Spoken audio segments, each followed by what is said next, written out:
lihat dari garis besar begitu ya, apa saja yang ada di dalam tahapan negosiasi. Ini versinya Leigh Thompson kurang lebih juga sudah diwakili oleh video yang tadi saya lampirkan di Waskita ya. Bagaimana ada 3 poin besar. Pertama adalah pre-negotiations atau antecedents, di mana sebelum hadir di proses negosiasi itu ada hal-hal yang perlu dipersiapkan. Lalu kedua, around the table negotiations atau concurrent, proses di mana ketika sudah berada di medan negosiasi, apa saja yang harus dilakukan. Dan yang ketiga adalah di bagian closing ya, atau bagian penutup, agreement implementations, atau bisa dikatakan sebagai konsekuen. 3 tahapan ini ya, 3 tahapan besar yang kurang lebih mewakili apa-apa saja yang harus dilalui seorang negosiator, harus diperhatikan seorang negosiator agar nantinya apa-apa yang dilakukan itu bisa dilakukan secara terperinci dan harapannya bisa mempengaruhi pada hasil nantinya ya, outcome-nya agar baik dan mungkin bagi beberapa pihak menjadi satu keputusan yang win-win solutions gitu. Kita coba bahas secara dalam ya di tiap-tiap bagiannya. Di bagian pre-negosiasi gitu ya. Tahapan sebelum negosiasi ini adalah tahap awal di mana pihak yang akan negosiasi memikirkan keuntungan yang akan didapat jika negosiasi dilaksanakan. Nah, di video tadi ya, di bagian preparations ya, itu ada satu quote menarik dari buku yang terkenal itu. Kalau teman-teman pernah baca ya bukunya Stephen Covey, Seven Habits ya, Effective to Influence People kalau nggak salah judulnya ya, atau bahasa ada buku terjemahannya itu 7 sikap efektif untuk kehidupan sehari-hari gitu ya, punyanya Stephen Covey. Di mana kalau kita hidup itu harapannya kita tidak hidup dengan pikiran kosong atau dalam melakukan apapun ya, tidak dalam pikiran kosong. Termasuk kalau kita mungkin berkuliah begitu ya. Datang ke kuliah gitu tanpa ekspektasi apa-apa, itu bukan satu habit yang dikatakan oleh Stephen Covey tadi. Kita tuh hidup harapannya juga memikirkan apa yang ada di akhir tadi ya. Begin with the end mind. Mulai dengan pola pikir yang ada di akhir nanti akan seperti apa gitu. Nah, di sini juga saya kira relate dengan pre-negosiasi ini ya, tahapan di awal ini. Jadi sebelum bahkan terjun ke medan negosiasi, kita sudah tahu nanti akhirnya apa yang akan kita tuju gitu. Atau kalau di sini bahasanya adalah keuntungan. Keuntungan apa yang akan didapat jika negosiasi dilaksanakan. Sehingga akhirnya setelah kita sudah tahu gitu ya, akhirnya nanti akan seperti apa, tujuan kita akan seperti apa, maka kita akan menyiapkan diri untuk berunding begitu. Entah itu mengumpulkan informasi, entah itu menentukan agenda perundingan, agenda setting begitu ya, atau sasarannya ya. Sehingga nantinya kita lagi dan lagi kembali saya utarakan tidak dengan tangan kosong atau pikiran kosong ya di proses pre-negosiasi ini. Di proses pre-negosiasi ini ada beberapa determinan juga atau beberapa hal yang mempengaruhi begitu. Pertama, perbedaan budaya. Ini juga jelas terjadi gitu ya. Makanya kemudian biasanya seorang negosiator selalu disarankan untuk mengumpulkan informasi gitu ya. Budaya A dengan budaya B atau di Indonesia suku A dengan suku B itu pasti sudah sangat berbeda begitu kan. Nah, seringkali dari hal-hal yang sifatnya manusiawi gitu ya, karena pelakunya juga seorang manusia yang punya akal pikiran, budaya ini jadi hal yang cukup mempengaruhi.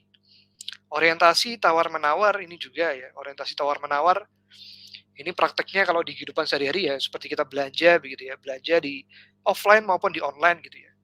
Kalau di online itu kelihatan banget tuh ada orang yang orientasi tawar-menawar ya cuma ya tadi seperti kata Mas Rangga tadi ya, gambling. Ya kalau dapat ya syukur, kalau enggak ya enggak gitu ya. Nawar-nawar barang gitu kan. Jadi orientasi tawar-menawar itu juga kadang-kadang jadi determinan yang penting. Apakah mereka hanya sekedar tawar-menawar atau benar-benar serius begitu. Dan yang ketiga ini sudah mulai dihubungkan dengan pendekatan politis ya, hubungan kekuasaan di antara pihak yang berunding. Ini juga penting ya. Antara atasan dengan pimpinan itu juga kekuasaannya kan beda, atau antara masyarakat dengan pemuka agama gitu, atau orang penting di satu wilayah. Nah, ini posisi-posisi seperti ini ya, hubungan kekuasaan seperti ini seringkali juga menjadi hal yang mempengaruhi ya, atau menjadi poin determinan juga.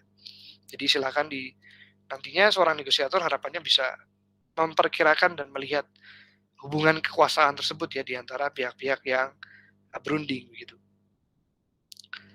Di bagian pre-negosiasi ini intinya nih, satu hal baru buat teman-teman pasti. Mungkin sudah ada yang mendengar atau ini baru pertama kali, ada namanya BATNA ya. The Best Alternative to a Negotiated Agreement. Ini dalam bukunya Fisher dan Uri ya, judulnya Getting to Yes, sangat ditekankan gitu bahwa harapannya sebelum kita melakukan negosiasi kita sudah memikirkan poin ini. BATNA, the best alternative to negotiation agreement.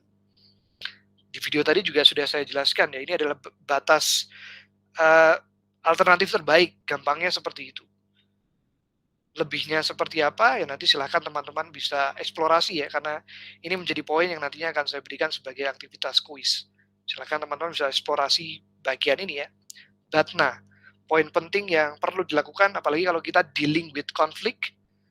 Seringkali BATNA ini jadi penentu agar nantinya konflik yang kita tengahi bisa selesai atau ya paling tidak berkurang tensinya. Kuncinya ada di bagaimana kita memahami BATNA ini ya. Kemudian bergeser ke tahapan yang kedua, around the table negotiation, posisi tatap muka, atau sekarang mungkin ini sudah ada pergeseran ya, karena negosiasi sekarang juga bisa lewat daring begitu ya, tidak perlu lanjut tatap muka. Around the table adalah proses ketika negosiator akan meneruskan pembicaraan karena dan mengerucut kepada kepentingan yang utama gitu. Nah, ini seringkali ketika sudah di meja perundingan ya, akan lebih formal, akan lebih fokus ke bagaimana merumuskan kebijakan, merumuskan upaya untuk menghentikan konflik atau dalam kaitan deal-deal perusahaan ya. Ini seringkali terjadi juga ada proses around the table di sana. Di dalamnya ada apa? Kalau kita lihat secara lebih dalam, ada proses perundingan, di mana ada taktik dan strategi tawar-menawar, bargaining, tawaran dan proposal yang diajukan, kompromi, konsesi, begitu. Menurunkan, menaikkan, gitu ya. Persuasi, mempengaruhi, dan perdebatan tentu saja ya. Karena diperbolehkan gitu ya, dalam sebuah negosiasi itu untuk berdebat dengan kode etik yang berlaku tentu saja, sebagai dalam bagian untuk menaikkan posisi tawar ya. Jadi di dalamnya kurang lebih ada poin-poin seperti ini ya dalam proses perundingan dari mulai tawar-menawar hingga perdebatan di sana. Ini yang terjadi di atas meja. Lalu ketika apa-apa yang di atas meja sudah mulai mengerucut, sudah mulai masuk ke kesimpulan, ya, sepaham, satu visi, satu misi, hasil dan implementasi ya, akhirnya datang di tahapan yang ketiga. Di mana proses perundingan tatap mukanya selesai dan beberapa hal kemudian mempengaruhi kesepakatan ya. Kesepakatan ini jelas ya mempengaruhi juga. Kalau kesepakatannya bagus, win-win tadi, ya akhirnya akan bagus juga, mempengaruhi pada implementasi. Kemudian jenis kesepakatannya juga akan mempengaruhi juga, ada kompromi, ada kapitulasi, ada integratif. Integratif itu penyatuan begitu ya, mungkin bisa ada kerjasama lanjutan, biasanya berupa agreement atau kompromi ya tadi, bagaimana menurunkan ataupun menurunkan kepentingan sesuai dengan apa yang terjadi dinamikanya di dalam sana, sampai kepada kapitulasi gitu ya, memperkirakan untuk nantinya dilakukan perencanaan apa setelah ini. Biasanya ini ya seperti yang dilakukan oleh kemarin ya, siapa namanya orangnya saya lupa yang kemarin di perusahaan gitu ya, ketika prosesnya berhari-hari maka kemudian ya jenis kesepakatannya bisa digolongkan sebagai kapitulasi ya, berjenjang begitu. Dan persepsi terhadap kesepakatan ya, kesepakatannya seperti apa, ini perlu juga di-clear-kan begitu ya. Walaupun sudah oke, tapi ya perlu dipantau, perlu dicek ke depannya seperti apa, karena kalau dari persepsi yang berbeda tentu akan berpengaruh terhadap implementasi gitu, pelaksanaannya seperti apa gitu ya. Makanya kemudian kalau dalam proses organisasi ketika sudah deal, di awal idenya, program kerjanya apa begitu, selalu pasti akan ada rapat-rapat lanjutan gitu ya, rapat-rapat kecil, rapat-rapat panitia untuk memastikan agar nantinya terimplementasi dengan baik. Nah, ini termasuk dalam proses persepsi terhadap kesepakatan. Nah, saya kira begitu untuk tambahannya dari saya ya, kaitannya dengan stage of negotiations atau tahapan negosiasi di mana ada 3, yakni kaitannya dengan pre-negotiations, kemudian proses di atas meja around the table, lalu kaitannya dengan tindak lanjut hasil dari perundingan di poin ketiga yaitu agreement implementations ya, atau bisa dikatakan sebagai konsekuensi yang didapat setelah bernegosiasi di situ.